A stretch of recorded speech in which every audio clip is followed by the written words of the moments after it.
어느 날 병원이라는 가장 안전해야 할 공간에서 도저히 믿기 힘든 범죄가 벌어졌습니다. 사람을 살리기 위해 존재하는 곳, 아이와 보호자, 환자와 의료진이 오가는 그 공간에서 한 여중생의 목숨이 잔혹하게 끊어졌습니다. 이 사건은 언론에 크게 보도되지 않았고 공식 기록조차 명확하지 않습니다. 그렇기에 지금까지도 실제로 있었던 일인가? 라는 질문과 함께 조용히 회자되고 있습니다. 오늘 영상은 전북대병원 로비 여중생 살인사건으로 알려진 사건을 현재까지 공개된 자료와 주장들을 바탕으로 신중하게 재구성한 기록입니다. 본 영상은 실제 사건을 바탕으로 한 재구성 영상입니다. 일부 장면은 폭력적, 자극적인 내용이 포함되어 있습니다. 임산부, 노약자, 심약하신 분들은 시청에 유의하여 주시기 바랍니다. 2014년 2월 8일 어려운 형편의 아르바이트를 구하던 송양이 지인의 소개로 처음 박 씨와 만났습니다. 박 씨는 보도방을 운영 중이었으며 송양에게 카운터나 청소일이 아닌 보도 근무를 요구했는데 송양은 거부하며 박 씨를 피했습니다. 그러나 박 씨는 송양에게 덤벼들었습니다. 박 씨는 송양에게 성폭행을 저질렀고 이 사실을 알리면 죽이겠다며 협박한 뒤 2월 10일 자신의 집으로 송양을 납치 및 감금하여 또다시 성폭행했습니다. 이후 송양은 무려 보름이 넘게 감금당하게 됩니다. 납치된 지 무려 2주 후인 2월 20일에 송양은 탈출에 성공해서 도주하여 아버지와 함께 살던 아파트로 돌아갔으나 이후에도 박 씨의 괴롭힘은 지속되었습니다. 박 씨는 송양에게 수차례 재회를 요구하였지만 거절당했습니다. 2월 26일 오전 0시 40분쯤 박 씨는 송양의 자택인 아파트 앞까지 찾아와 고성방가를 하며 행패를 부렸습니다. 위협을 느낀 송 씨 부녀는 경찰에 신고하였는데 경찰들이 자신들을 지켜줄 것이라고 믿었지만 경찰은 전북대병원에 있는 원스톱 지원센터로 데려갔습니다. 조사는 당일 오전 5시 30분 정도가 되어 끝났습니다. 송양은 신변을 보호해달라고 요구하였으나 경찰은 이를 무시하고 지금은 함부로 사람을 못 잡는다며 신변 보호 요청을 받아들이지 않았습니다. 그날 호시탐탐 그녀를 노리던 박 씨는 동선을 파악한 후 송양을 2차 납치하여 전주시 우화동에 위치한 아중저수지로 끌고 가 강목으로 폭행하며 협박한 후 차에서 잠들었습니다. 송양은 박 씨가 차량에서 깊이 잠든 틈을 타가가스로 탈출하는 데 성공하였습니다. 송양은 납치건으로 26일 경찰서에서 다시 진술서를 작성하였으며 밤 9시쯤 귀가하였습니다. 경찰은 일일이 순찰차로 송양과 아버지를 집에 데려다 주려고 하였으나 송양은 박 씨가 자신의 집을 알고 있으며 그가 다시 찾아올 것을 우려하여 친구 집에 가서 자겠다고 한 후 경찰관에게 친구 집이 가까우니 가는 길에 내려달라고 부탁했으나 경찰관은 그럴 수 없어요. 택시비 없나요? 라며 거절했다고 합니다. 송양은 택시비가 있다며 택시를 타고 친구 집으로 먼저 출발했으며 송양의 아버지는 순찰차를 타고 집으로 오면서 딸이 친구 집에 잘 도착했는지 전화로 확인했습니다. 2월 27일 송양은 오후 2시경 세 번째 조사를 마치고 조서에 도장을 찍고 나서 앓고 있던 골반염으로 인해 전북대병원에 입원하였습니다. 병문 안으로 송양의 친구가 왔습니다. 박 씨는 경찰의 추적을 받고 있었지만 여전히 송양을 놓지 않았으며 합의를 위해 2월 26일 이후 계속해서 수차례나 문자 메시지를 보냈습니다. 송양이 이를 무시하자 박 씨는 소셜네트워크 서비스 SNS에 올라온 송양의 병실, 사진 등을 통해 병원을 추적한 끝에 송양이 입원한 전북대병원을 알아냈으며 송양을 살해하기로 결심하고 식칼도 준비하였습니다. 병원을 찾아간 박 씨는 우연히 병원 로비에서 친구와 함께 있던 송양을 발견, 대화를 시도했습니다. 놀란 송양은 대화를 거부했고 송양이 대화를 거부하자 박 씨는 미리 준비한 식칼로 사람들이 붐비는 로비 한가운데서 송양의 목과 복부를 수차례 찔렀습니다. 비명과 혼란, 순식간에 벌어진 공격. 병원이라는 공간은 단 몇 초 만에 공포의 현장으로 변했습니다. 송양은 위독한 상태로 응급실에 긴급 이송되었으며 여러 응급처치를 진행한 후 심장 충격기로 소생 시도를 하였지만 과다출혈에 의해 사망하였습니다.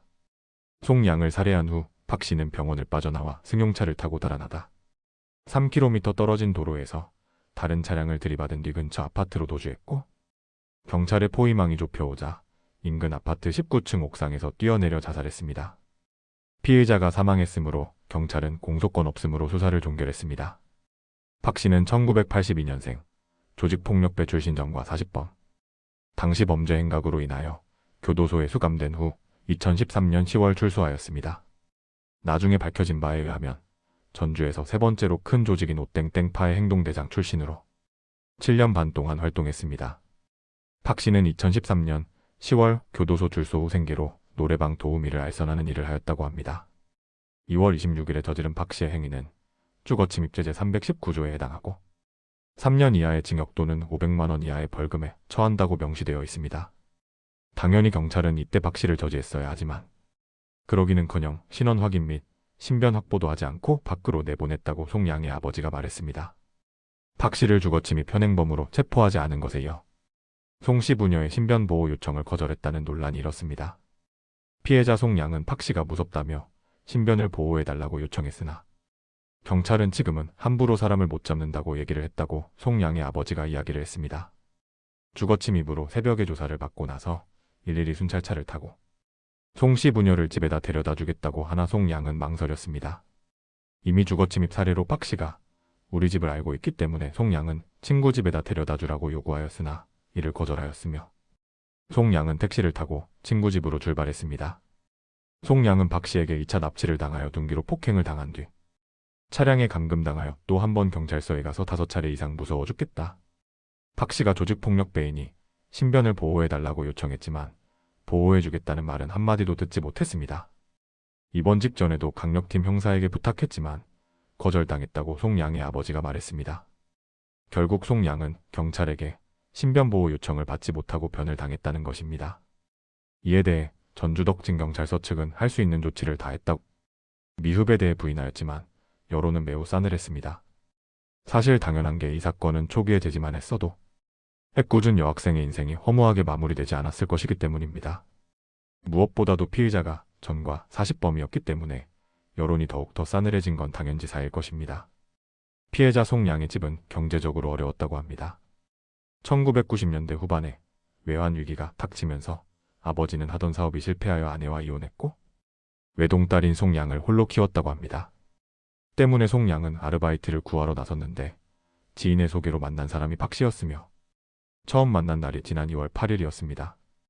전과가 굵직하고 과거 조폭 출신이었다는 것을 안 피해자는 박 씨를 피하려고 하였지만 박 씨는 집착이 심했으며 집요하게 괴롭히는 등 사실상 피해자 송 양은 강압에 의한 감금 상태나 다름없었습니다.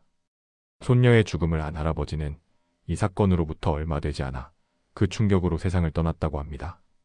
송 양의 아버지는 전단지 사진을 뿌리며 이 사건을 널리 알려 똑같은 피해가 일어나지 않도록 해야 한다고 말했습니다. 이 사건은 2014년 2월 27일 전라북도 전주시덕진구 금암동에서 박정환이 성폭행 합의를 거절당하자 흉기로 피해자 송 양을 살해하고 자살한 사건입니다. 이 사건이 더욱 논란이 되는 이유는 기록의 부재입니다. 주요 언론 보도 없음, 판결문 없음, 공식 수사 결과 공개 없음. 그렇다 보니 사건 자체가 왜 기록에서 사라졌는지, 실제로 어떤 일이 있었는지에 대해 수많은 추측과 의문만 남아 있습니다. 일부는 사건이 축소되었거나 덮였다고 주장하고 일부는 사실이 과장되었거나 왜곡되었다고 말합니다. 그러나 분명한 것은 그 이름으로 불리는 사건이 지금까지도 많은 사람들에게 불안과 분노 그리고 허탈감을 남기고 있다는 점입니다. 사건은 끝났을지 모릅니다. 하지만 기록되지 않은 사건은 끝났다고 말할 수 없습니다. 우리는 묻지 않을 수 없습니다. 왜 이 사건은 공식 기록에서 사라졌는지, 그리고 보호받아야 할 아이는 정말 보호받았는지 말입니다. 병원이라는 공간이 누군가에게는 마지막 장소가 되지 않도록, 그리고 기록되지 않은 진실이 다시 묻히지 않도록 이 영상은 단정이 아닌 질문으로 남기고자 합니다. 사건은 끝나도 기록은 남아야 합니다. 다음 기록에서도 함께 해주세요. 사건 기록이었습니다.